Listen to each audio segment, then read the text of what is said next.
सर्वांचं स्वागत। आपण पाहत आहात बिग टीव्ही मराठी। मी तृप्ती कदम। पाहूया आजच्या ठळक घडामोडी।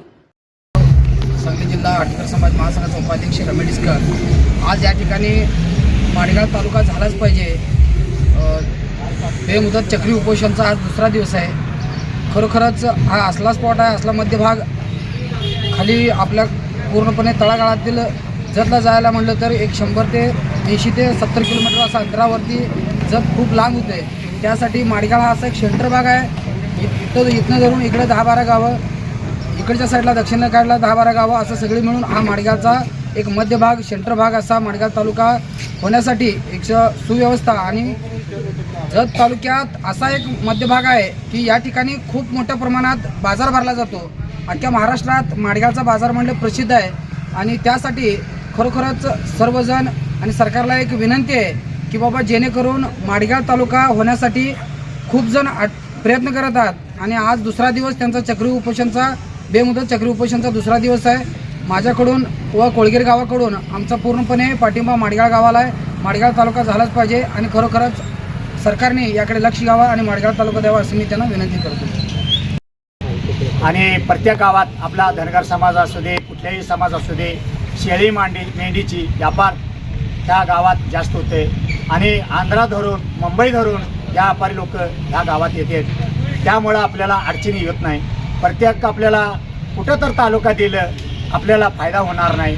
आतापर्यंत आपल्याला इथं पूर्ण पहिल्यापासून आपल्याला हीच बाजार आहे, त्यामुळं आपल्याला अडचणी येत नाही। आपल्या वंचित बहुजन आघाडीच्या वतीनं हे निश्चित आपल्याला तालुका हीच वरून आपल्याला सगळा वंचित समाज, बहुजन समाज, नेते सगळी लोकांनी हे माडगाव तालुकाच व्हावं म्हणून म्हणणं आहे।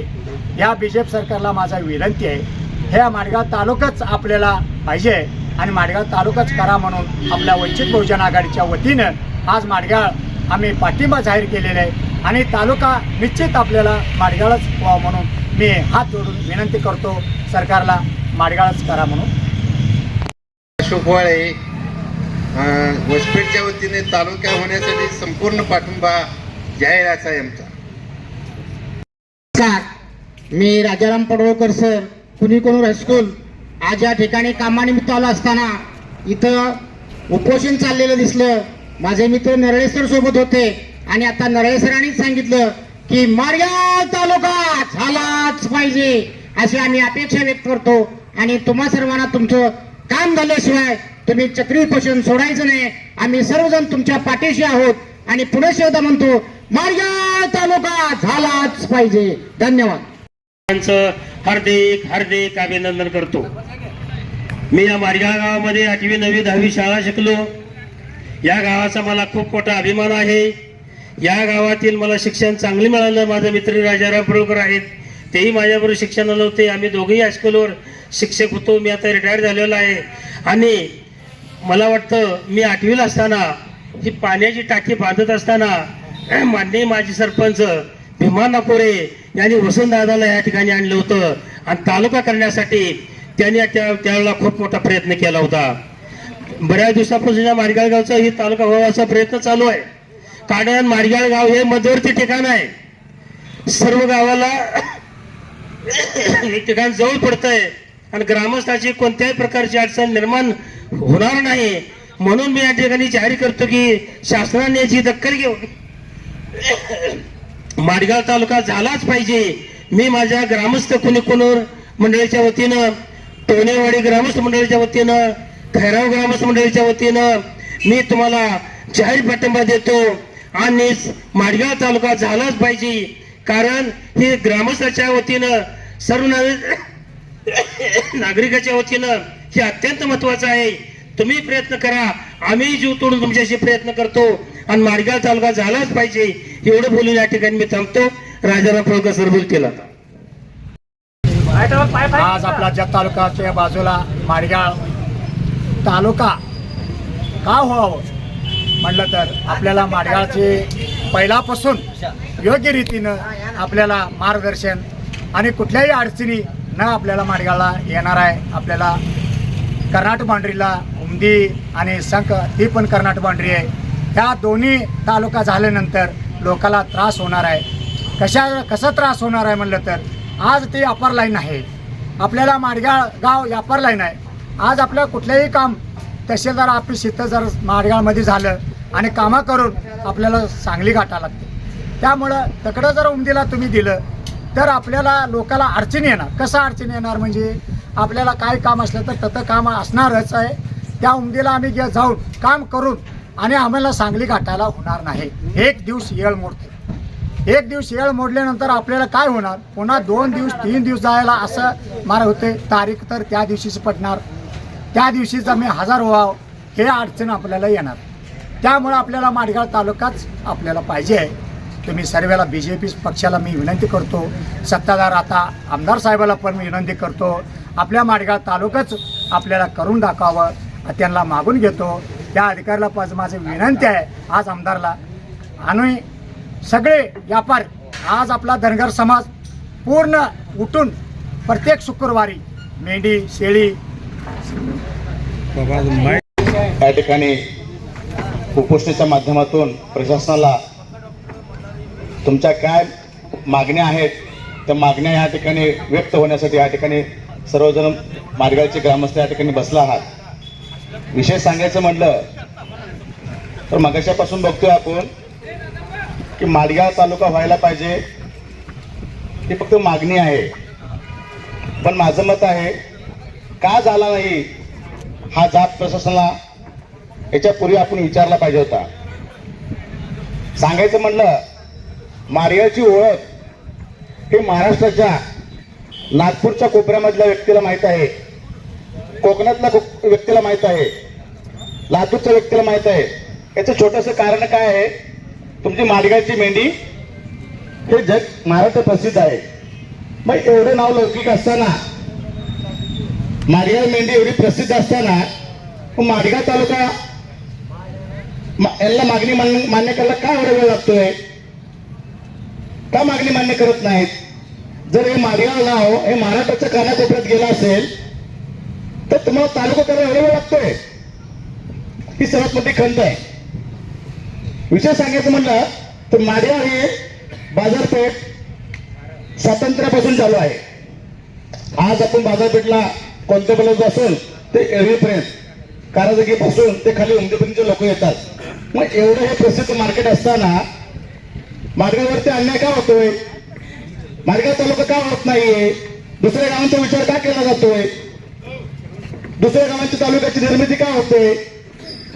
तर आपण प्रशासनाला जात विचारत नाहीये, प्रशासनाच्या दारात आपण जात नाहीये. मगाशी बोलण्यासारखं अनेक ठिकाणी निवेदन दिले आहेत, अनेक मंत्री संत्री जाऊन भेटले, पण यांना काय पाहिजे असतं? यांना फक्त इथली मतं पाहिजे असतात. मतदान करून घ्यायचं, मतदानापुरतं यायचं, तालुका करतो म्हणायचं, आपण पुन्हा जायचं निघून. ही वेदना आपल्या मनामध्ये आहे. माडगाळ का यांना एवढं दुखणं का आहे? यांना दुखणं एवढंच आहे, जर माडगाळ आमच्याविषयी मोठं झालं तर आम्ही माडगाळला जायचं का? तुमचं तिकडे साठलं तर 3-3 दिवसाचं तिकडेच करा, 3 दिवस उमदी करा, 3 दिवस संघ करा, आम्हाला काही घेणं नाही. पण आमच्या हक्काचं 7 दिवस तहसील कार्यालय इथं उपस्थित करून द्या. आमच्या हक्काचं 7 दिवस भूमी अभिलेख इथं करून द्या. आमच्या हक्काचं 7 दिवस पोलीस स्टेशन कायमस्वरूपी इथं करून द्या. आमच्या हक्काचं तुम्ही काय देत नाहीये? किती वाजून दारात बसायचं, किती वाजून दारातून लढायचं? तर प्रत्येक गोष्टी तुमच्या दारातून लढल्याशिवाय तुम्ही देणार नाही का? तुम्हाला पण आमची संवेदना भेटायला पाहिजे, दिसायला पाहिजे. तुम्हाला पण आमच्या वेदना दिसायला पाहिजे. जर येणाऱ्या काळामध्ये माडगाळ तालुका नाही झाला तर जत तालुक्यामध्ये प्रत्येक गावात रथयात्रा निघेल की माडगाळ परिसराच्या 45 गावामध्ये रथयात्रा निघेल. माडगाळ तालुका झालाच पाहिजे. तर ही जी बाजारपेठ आहे ना, बाजारपेठ प्रसिद्ध आहे, जागा उपलब्ध आहे, प्राथमिक आरोग्य केंद्र या ठिकाणी आहे, या ठिकाणी मोठं कॉलेज आहे, सर्वात मोठं मार्केट कमिटीचं या ठिकाणी बाजार भरतोय. एवढं मोठं मार्केट कमिटीचं बाजारपेठ असताना तुम्ही दुसऱ्या गावाचा विचार का करता या तालुक्यासाठी? आमचा काय करत नाहीये? तर येणाऱ्या काळामध्ये याच्यावरती प्रशासनाने दखल नाही घेतली तर सर्व ग्रामस्थांनी मिळून हा मोर्चा विधान भवनापर्यंत नेण्याची तयारी आपली सर्वांची असायला पाहिजे. आणि या ठिकाणी माझा सामाजिक कार्यकर्ता पूर्ण या ठिकाणी पाठिंबा असेल. जय हिंद, जय महाराष्ट्र. बेमुदत चक्री उपोषण आजपासून सुरुवात आहे. आणि माडगाळच का तालुका झाला पाहिजे हे अगोदरच्या वक्त्यांनी बऱ्यापैकी सांगितलेलं आहे. माझ्या तरी माहितीप्रमाणे माडगाळला तालुका झाला पाहिजे हे प्रथमतः समजून घेण्यासाठी आज तागायत पूर्व भागातील माडगाळपासून पश्चिम भागातील साईडच्या सर्व गावातील लोक माडगाळलाच येतात. आज रोज जर बघितलं 5-25 गावची लोक सहज माडगाळला उपलब्ध असतात. मागे सांगितल्याप्रमाणे हवेवरती गाव आहे आणि माडगाव तर तालुका होणारच आहे. कारण माडगाव तालुका केल्याशिवाय प्रशासनाला पर्यायच नाही. कारण मी परवा ऐकलंय म्हणजे मंत्रालयामध्ये आमदार साहेबांच्या तोंडून संघचा आणि उमदीचा हा दैविक वाद आहे. बहुतेक मंत्रालयात हा चर्चा उपस्थित आलाय का त्यांच्या प्रेसमध्ये काहीतरी दिसलंय. त्यामुळं धार्मिक वाद हा मोठ्या प्रमाणात असल्यामुळं माडगावला तालुका प्रशासनाला करणं हे क्रमप्राप्तच आहे. परंतु जागा उपलब्ध नाहीये आता काय जुन्या जाणकार लोकांनी सांगितलंय. पण जत तालुका होताना जसं डफळे सरकारने आपले मला वाटतं पंचायत समिती पोलीस स्टेशन आणि जुनं तहसील कार्यालयावर फार तर 5 एकराचं आहे. जसं डफळे सरकारने तेवढं दान द्यायची पाळी आली. जर प्रशासनाने आम्हाला अपील केली माडगावमध्ये 5 एकर जागा शासनाकडून उपलब्ध करावी लागली तरी आम्ही सर्व माडगावकर 5 एकर जागा शासनाला दान करण्यास तयार आहे. असं मी जरी माडगावकर च्या वतीने देखील मी शासनाला विनंती करतो की आम्ही उपलब्ध जागा 5 एकर खाजगी जागा 5 एकर द्यायला तयार आहे. ते काय कसं ज्यावेळी शासन मागेल त्यावेळी मी सर्वांना विनंती करेल. नसेल तर मी ती पुढचं जाता वेळी बोलू. पण शासनाने आम्हाला कळावं की 5 एकर तुम्ही खाजगी जागा उपलब्ध करून द्या. आम्ही खाजगीत 5 एकर जागा उपलब्ध करून द्यायला तयार आहे. आणि जे मी 5 दिवस किती 10 दिवस चक्र उपोषण चालणार आहे मी लकडेवाडीच्या माझ्या गावाच्या वतीनं 1-2 दिवस चालवायची जबाबदारी घेतो. आणि या चाललेल्या उपोषणाला मी रोज येत राहील. मी रोज बोलत राहील. एवढं बोलून मी थांबतो. जय हिंद जय महाराज.